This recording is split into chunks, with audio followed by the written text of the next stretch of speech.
He stood in a courtroom meant to intimidate, built to humble even the most confident.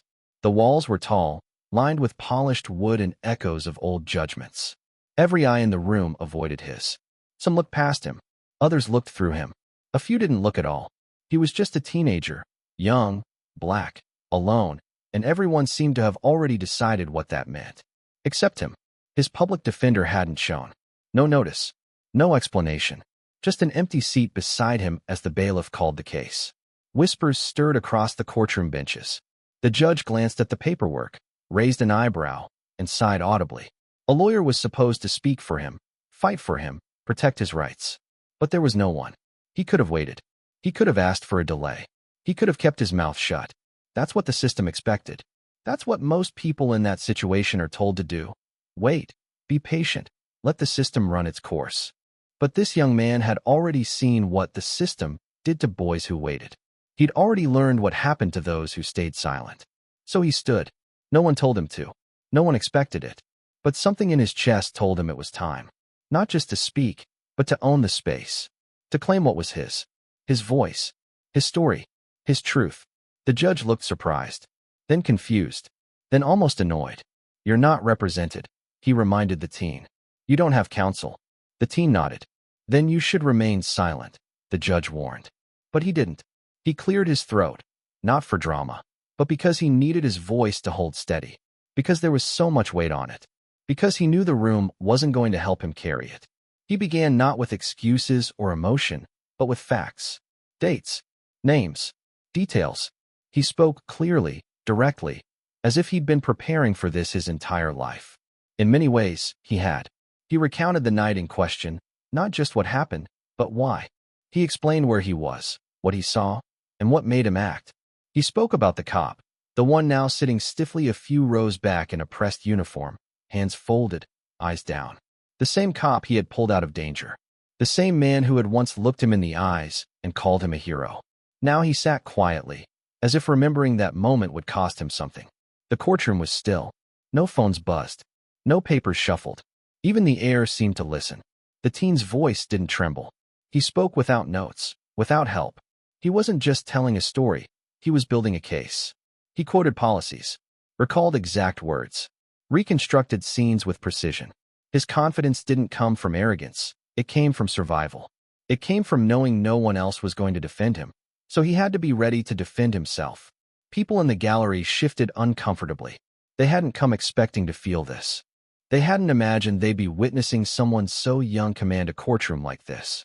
Some of them started to realize that this wasn't just a hearing. It was a statement, a moment of reckoning. The boy they thought would break under pressure was pressing back, with logic, with memory, with poise. The prosecutor interrupted once, trying to catch him in a contradiction. He didn't flinch. He answered directly. No pause. No stumble. Just truth. The judge leaned forward now, more attentive. He wasn't used to this either. A teenager without counsel who spoke better than most lawyers. Who stood taller than most men. Who, despite being left to defend himself, was doing it with clarity and control.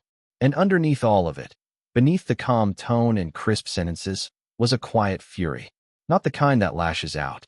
The kind that simmers. That fuels. That remembers every time someone like him was told to wait, to sit down, to be quiet. The kind that's grown from years of being seen as a threat before being seen as a child. He had been abandoned in court. By a system that didn't care if he won or lost. By a lawyer who didn't show up. By a society that too often assumed guilt before innocence. But he didn't fold. He didn't beg. He didn't ask for sympathy. The officer sat in the courtroom with perfect posture, uniform crisp, badge polished, eyes locked on a point somewhere above everyone's heads. He didn't look at the teen sitting at the defendant's table. He hadn't looked at him in the hallway, either, not even a glance of acknowledgement. This was the same officer whose life had once been saved by that very boy.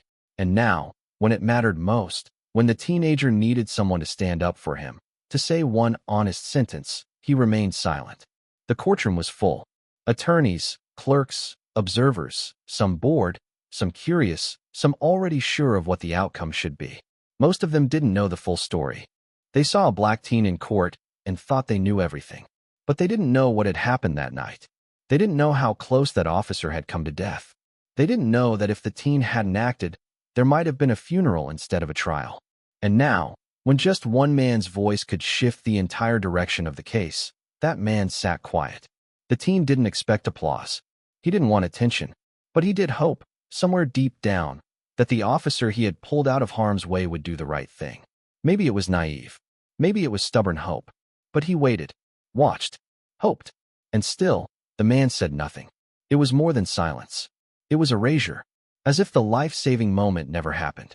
As if the bond they shared in that split second, one full of risk, adrenaline, trust, meant nothing.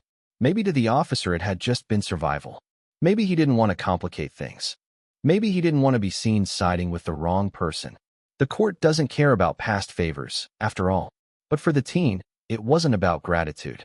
It was about truth, about integrity. When his name was called, and he stepped forward to speak, the courtroom barely shifted. No one expected much. After all, he was just a kid with no legal training, no representation. The officer still didn't raise his eyes. The teen took a breath and started to speak, not for sympathy, but for clarity. He began recounting the events leading up to the night in question, then moved into the details of what happened, when, and how. And then he paused. He turned slightly and, for the first time, looked directly at the officer. Not with anger, not with resentment, but with a steady gaze, searching for something, recognition, honesty, memory. The room quieted further. Even the judge noticed the shift. And the teen spoke again, this time directly to the man who had once been vulnerable in front of him. He described how he saw the officer pinned, how instinct took over, how he didn't think twice about running into the chaos to help. He explained the way he pulled the officer out of the danger zone, how he shielded him, how he stayed by his side until backup came. He described the officer's face, the shock in his voice when he said, "You didn't have to do that." And then, how everything after that moment disappeared. He didn't accuse. He didn't demand. He just reminded. He brought the courtroom into that moment, frame by frame, detail by detail. It wasn't about painting himself as a hero. It was about revealing the full picture, one that the prosecution was ignoring and the officer was letting fade into silence. Still, the officer remained quiet. No motion, no reaction, but something in the courtroom had shifted. The teen's words carried weight, not because of volume, but because of precision. He wasn't just defending himself legally. He was revealing the hypocrisy in the room. The injustice of being celebrated one day and discarded the next. Of being brave when it helped someone else, and invisible when he needed the same humanity returned. The silence from the officer was louder than anything else. It echoed with fear, with self-preservation, with the unwillingness to stand on principle when it might come with consequences. But the teen stood anyway. He filled the space left by everyone who had chosen to shrink. He spoke not just to save himself, but to show what true courage looked like. Because real character isn't just proven in moments of action, it's proven in moments of truth. The officer had his chance to speak, to honor what had been done for him, to confirm that the boy on trial was not the villain the world had decided he was. But he sat still. And in doing so, he told a different story, one not of gratitude, but of silence when it mattered most. He sat alone at the defense table, his chair too big for his frame, the space beside him empty where a lawyer should have been. The courtroom buzzed in low murmurs, clerks shifting papers, attorneys whispering strategy, spectators murmuring assumptions. The bailiff called the case number. The judge adjusted his glasses, brows tightening when he saw no legal counsel present. A soft but firm question followed. "Where's your attorney?" There was no answer the court wanted to hear. The teen simply replied, "He's not coming." No excuses, no drama, just a cold fact. The room held its breath. A moment of awkward silence swept across the courtroom. Some thought he misunderstood the stakes. Some assumed he was being foolish. A few smirked. How bold, how naive, how tragic. But he knew exactly what this meant. He was walking into battle without armor, stepping into fire without backup, and yet he didn't flinch.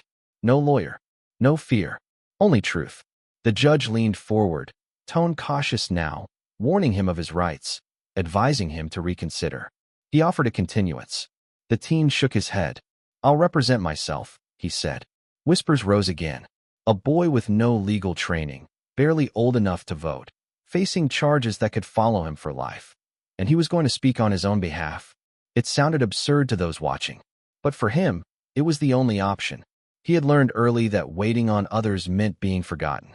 He had watched too many around him go unheard, unseen, misunderstood, and misrepresented. He wasn't going to let that happen to himself. He rose from his seat, spine straight, voice level. His first words weren't a plea for mercy. He didn't begin with emotion. He began with facts. Clear, deliberate, undeniable facts. Dates, times, locations, actions. He laid down the timeline like bricks, each one solid, structured, carefully placed. The courtroom quieted as he continued. No theatrics, no dramatics, just calm, reasoned logic wrapped in the voice of a teenager who understood the weight of silence. He described the events in detail, more precise than even the witnesses had been. He remembered what he wore, who stood where, what sounds he heard before things went wrong. He knew how the incident unfolded not just because he lived it, but because he had replayed it every night since. He spoke with conviction, not anger. He knew the stereotypes he faced, knew what people saw when they looked at him. He wasn't blind to the assumptions, but he also knew he had something more powerful than fear, the truth, and he would not let it be drowned out by legal technicalities or convenient forgetfulness. The prosecution tried to interrupt, objected, claimed procedure. The judge allowed it once, twice, then asked the teen to continue. There was something about the way he stood that made people listen. It wasn't just that he was composed. It was that he was undeniably informed. He had studied, prepared, memorized not just his side of the story, but the law surrounding it. He cited precedents, pointed out inconsistencies in testimony, even corrected a misquoted police report. There was no panic in him, no cracking under pressure. And still, he never raised his voice. Every word he said was measured, chosen. He didn't speak to impress. He spoke to be understood. There were moments when the prosecution looked uneasy. Their case, once assumed to be a formality, was unraveling in real time by a teenager with no legal training. A few in the gallery leaned forward, no longer out of curiosity, but out of awe. This wasn't what they expected. The teen didn't ask the judge for sympathy. He didn't blame anyone for not showing up for him. He didn't need to. His presence, his words, his clarity, that was his defense. And as he spoke, something shifted. This wasn't just a defendant pleading his case. This was a young man proving, beyond doubt, that knowledge was his shield and truth was his weapon. He had been abandoned, but he wasn't lost. He had been left unrepresented, but not unprepared. Every moment he spoke, he reclaimed power that others had tried to take from him. Power through knowledge. Power through presence. Power through truth. The courtroom lights buzzed faintly overhead as he stood at the podium, hands steady, voice quiet at first but firm. He didn't need permission to speak. He had earned it by surviving what should have broken him. Everyone in that room had a role to play. Judge, prosecutor, officers, stenographer, spectators. But his role had never been written into the script. He was supposed to sit, to listen, to accept whatever narrative was placed upon him. Instead, he stood, not just to defend his actions, but to reclaim his story. He had walked into that courtroom without counsel, without applause, and without any illusions about what he was facing. But he carried something with him that couldn't be seen in case files or court records. He carried the weight of nights spent alone with the memory of flashing lights, sirens, and the split-second decision that had changed everything. He carried the image of the officer he saved, the shouts, the chaos, the smell of blood and adrenaline. He carried the silence that followed. No thank you, no recognition, no acknowledgement, just silence. That silence grew louder the moment his own legal representation vanished. No call, no message, just an empty chair where his defender should have been. But instead of panicking, he did what he had done since the beginning. He focused. He gathered every memory, every detail, every moment of truth that could help him shape his defense. He knew no one else would tell the story right. They'd twist it, shorten it, strip it of context. So he took it upon himself to speak the full truth, no matter how heavy it felt. He began slowly, laying out the facts. He described the neighborhood, the night, the tension in the air before anything happened. He didn't rush. He painted each detail carefully, making sure no piece was left behind. His voice was even, not trying to convince, just trying to be heard. There was no courtroom theatrics, No grand gestures. Just a boy telling the truth about what he saw, what he did, and why. And then, almost without realizing it, the courtroom began to shift. People stopped shuffling papers. The prosecution stopped smirking. The judge leaned forward slightly. The power dynamic changed, not because he was yelling, but because he was speaking clearly, undeniably. His story was more than defense. It was a mirror held up to the room, forcing everyone to look at the assumptions they carried in with them. He spoke of the officer pinned to the ground, the chaos of a fight gone out of control, the instinct that made him run into danger when he could have walked away. He described how he pulled the officer out of harm's way, how the man looked at him afterward, confused, grateful, speechless. That moment burned into his memory like a brand. He hadn't done it for praise. He hadn't done it because he trusted the badge. He did it because it was right, because no one else was helping, because he couldn't watch someone die. But now, months later, he stood alone while that same officer sat in the courtroom and said nothing. Not a word, not a nod, just silence. And in that silence, the teen found something unexpected, not bitterness, but strength. If the world wanted him to be invisible, he would speak louder. If they wanted him to play the role of the troubled teen, he would instead play the role of his own defender, his own truth-teller. He wasn't just fighting a legal charge. He was fighting an image, a stereotype, a lifetime of being seen as a problem before being seen as a person. And yet he stood without hate, without vengeance. He stood with a purpose, to show that someone like him could hold his own against a system that expected him to fold. The words he spoke weren't rehearsed in front of a mirror. They were forged in quiet moments of reflection, in the absence of guidance, in the stillness of knowing that the only person who truly knew what happened was himself. And with every sentence, he took back a piece of the narrative. He turned pain into purpose, memory into message, and silence into something powerful. His truth didn't need dramatic music or headlines. It needed space. And once he had it, he used it, not to beg, not to accuse, but to reveal, to make people see him fully, not just as a defendant, not just as a kid, but as someone who had made a choice in a critical moment, a choice to save someone else's life, even when that someone would later turn his back. The courtroom had seen many faces, many stories, many moments shaped by evidence, procedure, and performance. But when the teen stepped forward, there was something different in the air. He wasn't accompanied by a lawyer. He had no prepared speech in hand, no team sitting behind him offering support or strategy. What he carried instead was invisible, something harder to ignore than credentials, the quiet belief that justice should reflect the whole truth, not just the parts convenient for those in power. From the moment he began speaking, there was no flash, no appeal to emotion. He didn't ask to be seen as a victim. He didn't even ask for compassion. What he asked for was much harder to find: fairness. His voice was calm, his words precise. He walked the courtroom through the events that had led to that day, not skipping a single detail, no matter how small. He wasn't trying to defend a reputation or preserve an image. He was trying to make them understand what justice should look like, what it could look like if truth was placed above position. He described the night with clarity, his memory vivid. He remembered the exact second when chaos broke out, when the officer was in trouble, and how he acted without hesitation. There were no cameras there to catch the moment, no media attention, no witnesses willing to step forward.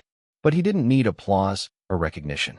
He had made a split-second decision to help, simply because he believed it was the right thing to do, because someone's life was at risk, because, in that moment, humanity mattered more than history, more than uniforms, more than names. He recounted how he had dragged the injured officer to safety, stayed beside him until help arrived, even made sure the officer stayed conscious while waiting for backup. The courtroom listened closely, not because of the drama in his voice, but because of the undeniable truth behind it. Every sentence was a reminder that the legal system was not just made of codes and procedures, it was made of people. And people carry pain, memory, and a desire for dignity. And yet, when the teen needed someone to confirm his story, to stand beside him, to speak one honest sentence in support, the officer remained silent. The same man who once looked at him with something close to gratitude now couldn't meet his eyes. The system that praised him in one moment abandoned him in the next. But even in the face of betrayal, the teen didn't respond with bitterness. He responded with something the room hadn't expected: clarity, restraint, and a challenge to think deeper. He posed questions without raising his voice. Why does justice forget the context when the defendant looks like him? Why does character become invisible when it doesn't fit the narrative? Why do systems demand loyalty but fail to return it? His words weren't accusations, they were reflections, and each one landed heavier than the last.